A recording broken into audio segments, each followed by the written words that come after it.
The massive Valrathi ship appeared in Earth's atmosphere without warning, its sleek silver hull catching the sunlight as it hovered over Sol. Global defense systems went into high alert, but the alien vessel made no aggressive moves. Instead, it broadcast a simple message in multiple human languages: "We come in peace. We are the Valrathi." Within hours, the United Nations Security Council convened an emergency session. The South Korean government, being closest to first contact, sent Colonel Ji-woo Park as their military representative. At 42, Ji-woo had spent her career preparing for threats, not diplomatic opportunities. "Colonel Park, you're being reassigned," General Min told her after the session. "Effective immediately, you'll serve as Earth's primary liaison to the Valrathi." Ji-woo blinked in surprise. "Sir, with respect, I'm a tactical officer, not a diplomat." "Exactly why you were chosen. The Valrathi specifically requested someone with military background." The general handed her a tablet. "They value clarity and direct communication. Apparently, their society has a similar structure to our military hierarchies." 3 days later, Ji-woo stood inside the enormous hangar at the newly established neutral contact zone, watching the shuttle from the Valrathi mothership descend. Her heartbeat quickened as the doors opened and 3 aliens emerged. The Valrathi stood about 7 feet tall, with smooth blue-gray skin and 4 eyes arranged in a diamond pattern. They moved with surprising grace considering their size. The one in front wore what appeared to be ceremonial armor in silver and deep purple. "I am Ambassador Turax," the lead alien said, its voice translated through a small device on its chest. "I speak for the Valrathi Confederation." Ji-woo bowed slightly. "Colonel Ji-woo Park, representing Earth's United Nations. Welcome to our world." Turax's upper eyes blinked independently of the lower pair. "Your species shows remarkable adaptability, Colonel Park. Most beings require more time to adjust to our appearance. We've had decades of science fiction to prepare us," Ji-woo said with a small smile. The first meetings went better than expected. The Valrathi were advanced but not condescending, offering limited technology exchange in areas like medicine and clean energy. They seemed genuinely interested in human culture, arts, and history. During the 4th day of talks, Ji-woo found Turax studying a display of traditional Korean pottery in the facility's cultural exchange room. "These were made hundreds of years ago," she explained. "Before machines or advanced tools. We have nothing like this," Turax said, his lower eyes focused on the delicate celadon glaze. "Valrathi art is primarily mathematical patterns and light sculptures. The imperfection here makes it beautiful in a way our work is not." Over the following weeks, Ji-woo found herself developing an unexpected rapport with the alien ambassador. Despite their physical differences, Turax possessed a dry humor she appreciated and a directness that matched her own military mindset. But not everyone welcomed the visitors. News channels showed growing protests outside the contact zone.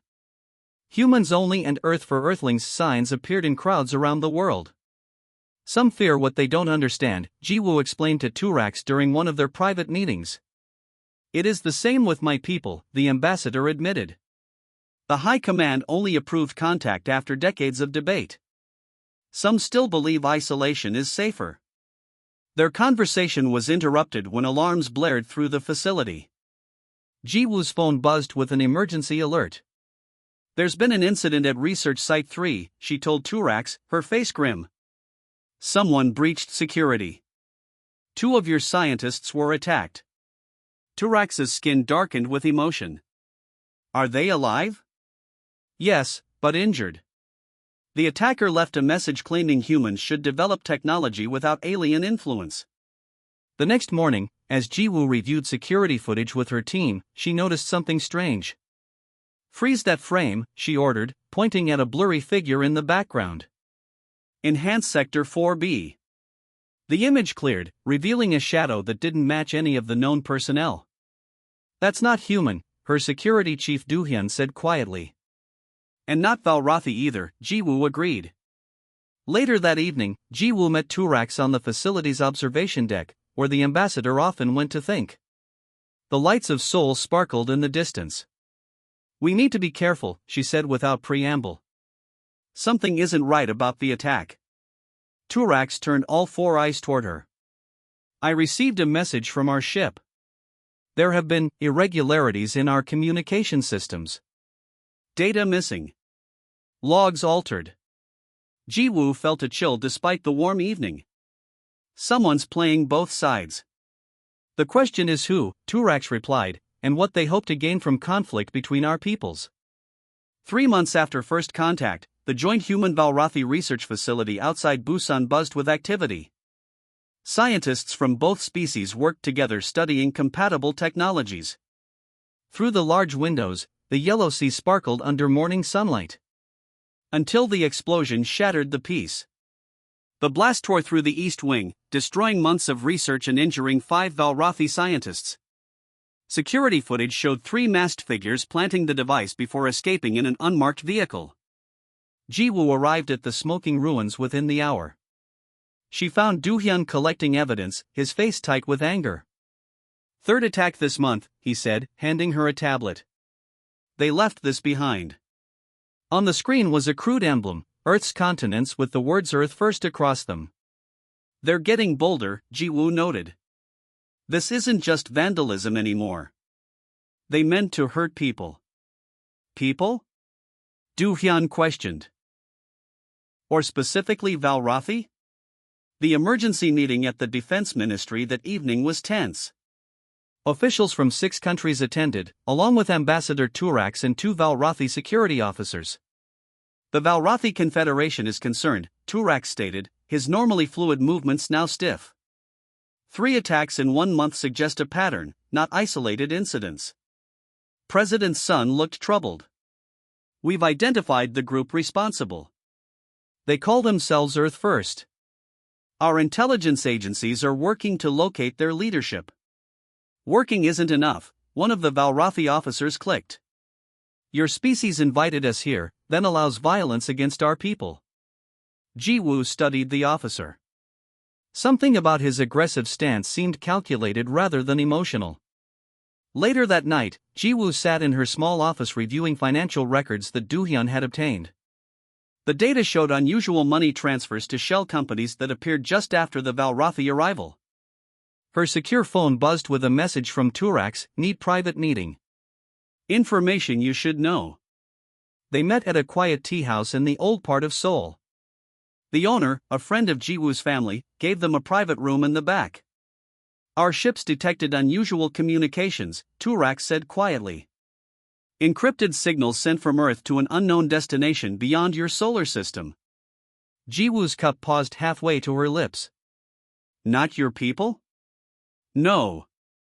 The encryption is unknown to us." Turax's 4 eyes blinked in sequence, a sign of concern. "But more troubling, similar signals have been detected from our own command ship. Someone's communicating with a third party," Jiwoo realized. "On both sides." Their conversation was interrupted by breaking news on the small television in the corner. Earth First had publicly claimed responsibility for the research facility bombing. Their masked leader gave a speech about protecting humanity's future from alien influence. The next day, protests erupted outside Valrathi facilities worldwide. In London, protesters broke through barriers before being pushed back by police. In Rio, a Valrathi cultural center was vandalized. As Jiwoo drove to the contact zone, she noticed the Valrathi ship had changed position, now hovering directly over Seoul rather than maintaining its previous high-altitude orbit. The message was clear, a show of power. Inside the facility, tension was palpable. Human security personnel watched the Valrathi with suspicious eyes. Valrathi officials spoke in their clicking language rather than using translators. "We've identified the financial backers of Earth First," Do-hyun told her, showing data on his secure tablet. Moon Technologies Corporation lost billions when the Valrathi shared advanced medical equipment with all nations equally. "They want the Valrathi gone so they can return to controlling the market," Jiwoo concluded. Before she could investigate further, alarms blared throughout the facility.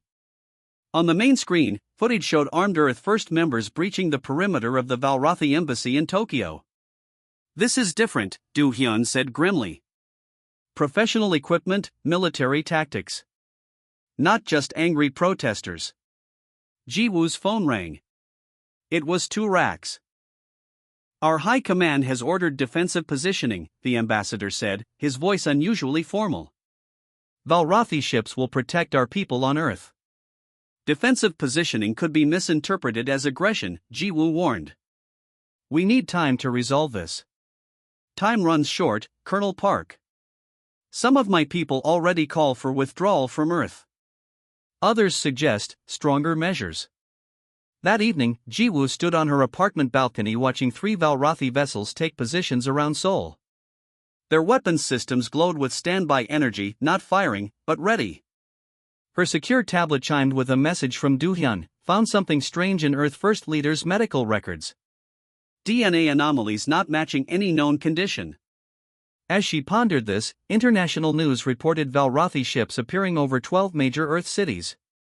Global defense systems were going to high alert. On her balcony, Jiwoo looked up at the alien ships and realized both sides were being pushed toward conflict by an unseen hand. The only question was, whose? The morning sky over Seoul filled with Valrathi warships, their sleek hulls reflecting sunlight as they hovered in perfect formation. People stopped in the streets to stare upward, some with fear, others with anger. Military jets circled at a distance, careful not to appear threatening while maintaining vigilance. Jiwoo sat in the emergency command center, watching global defense systems go to high alert. 12 major cities now had Valrathi ships positioned above them. Diplomatic channels had gone quiet except for basic communications. They say it's for their protection, General Sung reported, pointing to the monitor showing Valrathi positions. But their weapons systems are powered and targeting arrays are active. It's a defensive posture, Jiwoo argued. If they wanted conflict, they'd have positioned differently. The general looked unconvinced. The president has given us 24 hours to resolve this diplomatically before we consider military options. After the meeting, Jiwoo met Do-hyun in their makeshift investigation room. The walls were covered with photos, documents, and connection maps. Show me what you found in the medical records, she demanded. Do-hyun pulled up the file on the leader of Earth First, Hyun-ki Lee. His last medical exam showed cellular abnormalities. The doctor thought it might be radiation exposure, but look at this. The microscope image showed cells with strange structures attached to them, unlike anything in human biology. I ran this through the database we have of Valrathi biology, Do-hyun continued. No match there either. Jiwoo's secure phone buzzed with a message from Turax, meet me. Lunar observation post. Urgent.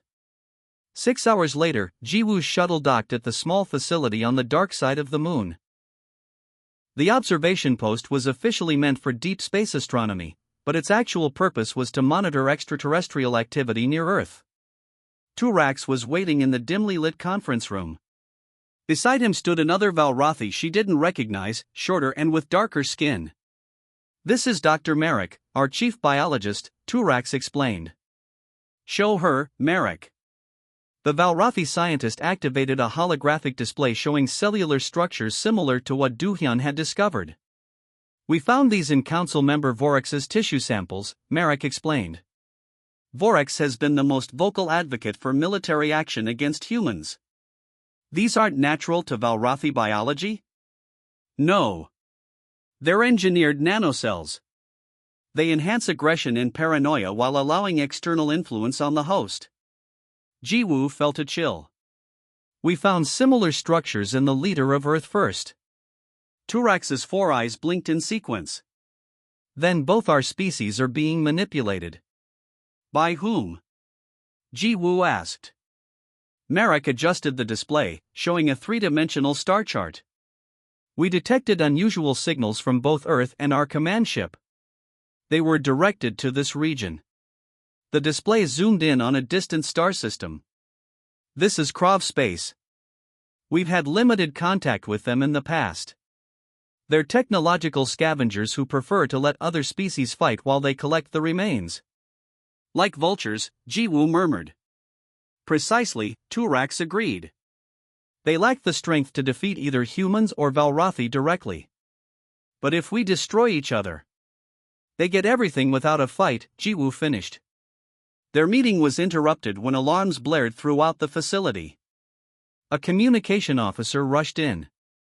Earth First forces have attacked the Valrathi embassy in New York, he reported. The Valrathi fleet has moved to offensive positions. Jiwoo and Turax exchanged worried glances. We need proof of Krav interference, she said. Something undeniable that both sides will believe. There may be a way, Marek suggested.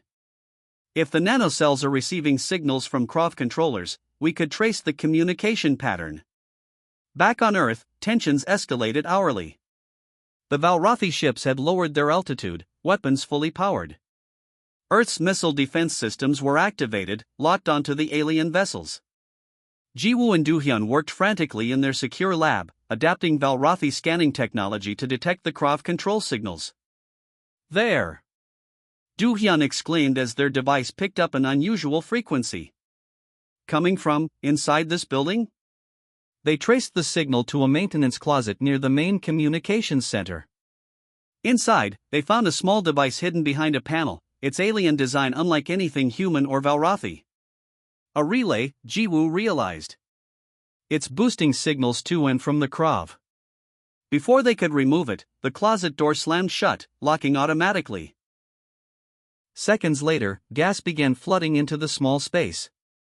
They know we found it, Doohyun gasped, covering his mouth. Jiwoo smashed the control panel with her pistol, shorting the locking mechanism. They stumbled into the hallway, alarms now blaring throughout the facility. Her phone rang. It was Turax. Long-range sensors have detected something, the ambassador said urgently. A large fleet just entered your solar system. It's not Valrathi. Jiwoo watched through the window as the Valrathi ships above Seoul changed formation, now pointing away from Earth toward the stars. The Krav aren't waiting anymore, she realized. They're coming to collect what's left after we destroy each other.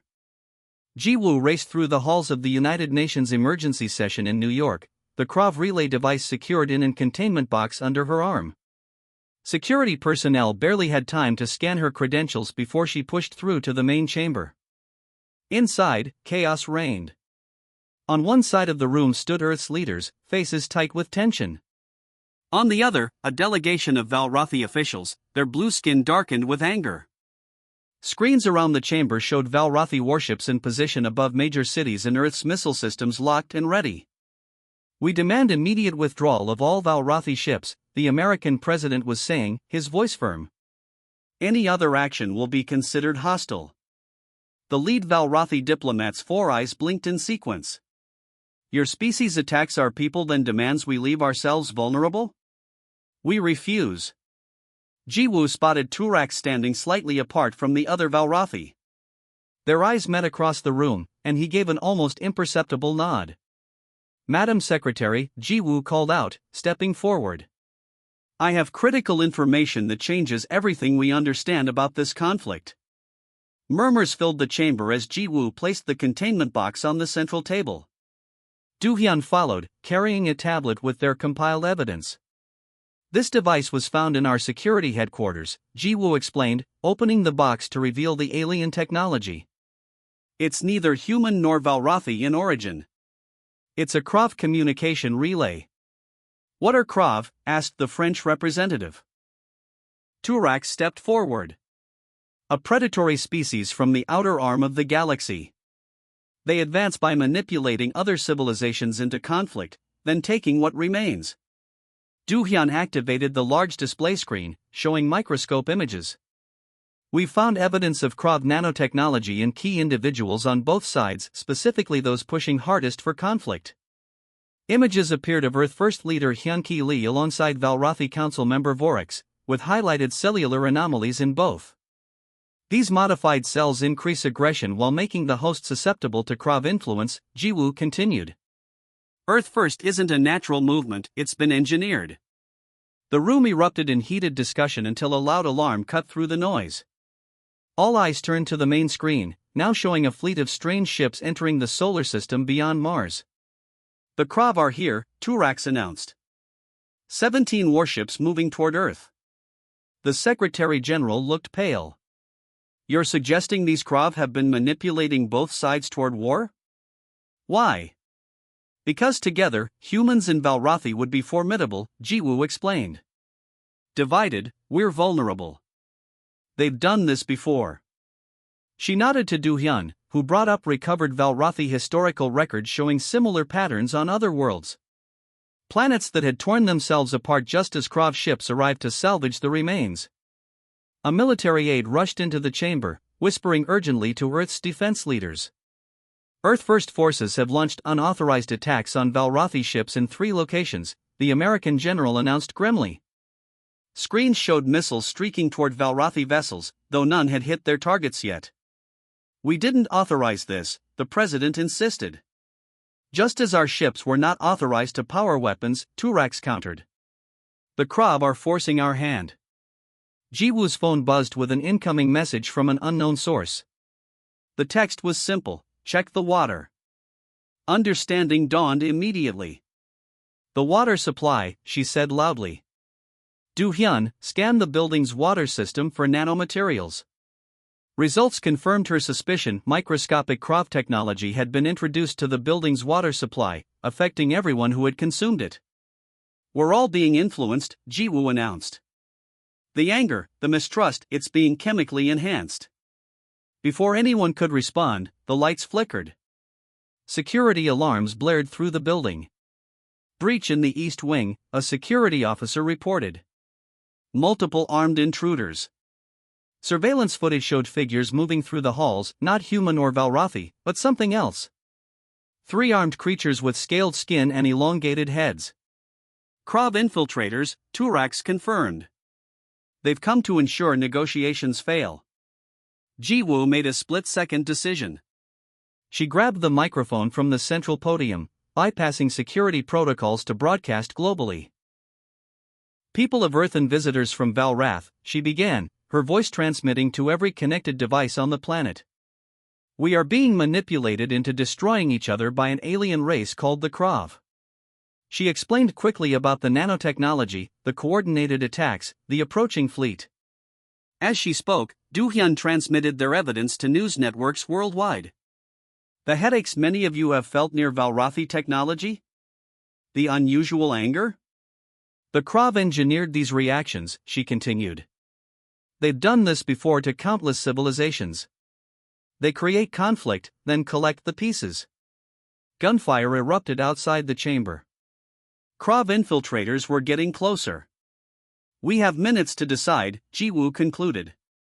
Fight each other as the Krav have planned, or stand together against the real threat approaching our world. The chamber doors burst open.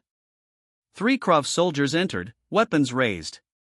Their scaled skin gleamed under the lights, 3 arms each holding various weapons. Jiwoo stared at humanity's true enemy, finally revealed. Gunfire echoed through the United Nations chamber as security forces engaged the Krav infiltrators. Jiwoo dove behind the central podium, pulling Do-hyun down with her. Across the room, Turax and the other Valrathi took cover behind overturned tables.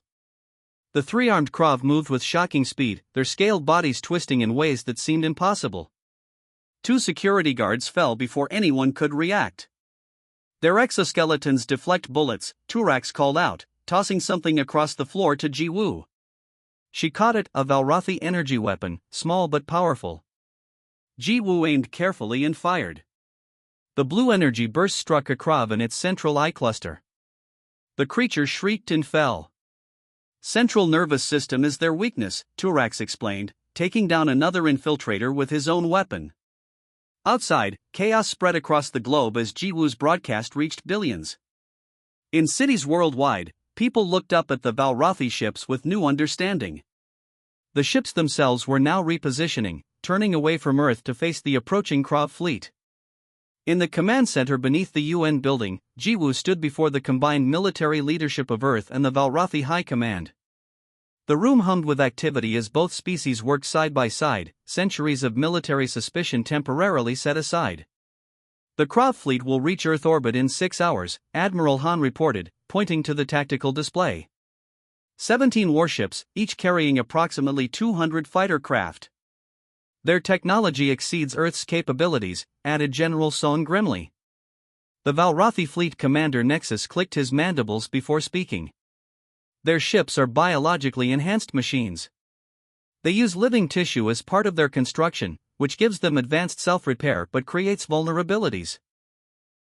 Vulnerabilities we can exploit, Jiwoo said, looking between the human and alien leaders. Not separately, but together. She outlined her plan quickly. The Valrathi ships had advanced shielding but limited offensive capabilities against the specific biomechanical technology of the Krav. Earth's weapons, however, included electromagnetic pulse systems that could devastate the biological components of Krav vessels. A combined attack, she suggested.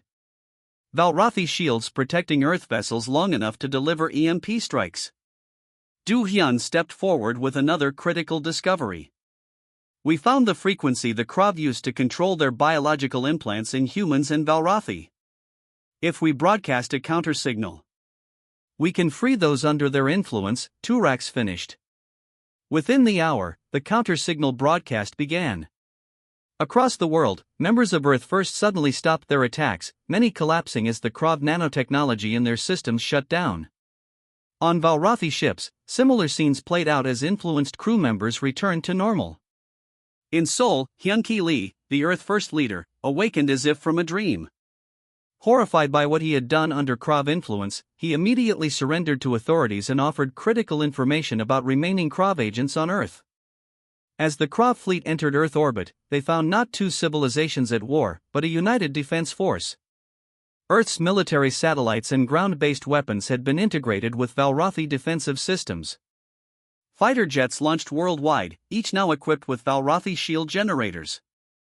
The space battle erupted with brilliant flashes visible from the ground. Krav bioships released clouds of smaller attack craft that swarmed toward Earth. Valrathi cruisers formed a protective line, their advanced shields absorbing damage while Earth's fighters delivered powerful EMP strikes that left Krav vessels drifting invulnerable. In the command center, Jiwoo watched the tactical display with Turax at her side. They expected to find us weakened and divided, she said. Instead they faced two species fighting as one, Turax replied. A massive Krav command ship broke through the defensive line, heading directly toward Seoul. 3 Valrathi vessels moved to intercept but took heavy damage. It's targeting our command center, Admiral Han announced. They know we're coordinating from here. Jiwoo made a quick decision. Reroute all remaining EMP missiles to my control. She took manual control of the targeting system, something normally handled by AI. As the Krav vessel came into range, she waited for the precise moment when its biological core would be most exposed. Now, she commanded, launching the strike. The EMP burst hit perfectly, sending cascading energy through the Krav ship's biological systems. The massive vessel shuddered, its lights flickering, then went dark as it drifted into a decaying orbit. Seeing their command ship disabled, the remaining Krav vessels began retreating, jumping to faster-than-light speed to escape Earth's combined defense forces. 3 days later, as cleanup operations continued worldwide, Jiwoo stood with Turax on the observation deck of the Seoul contact zone.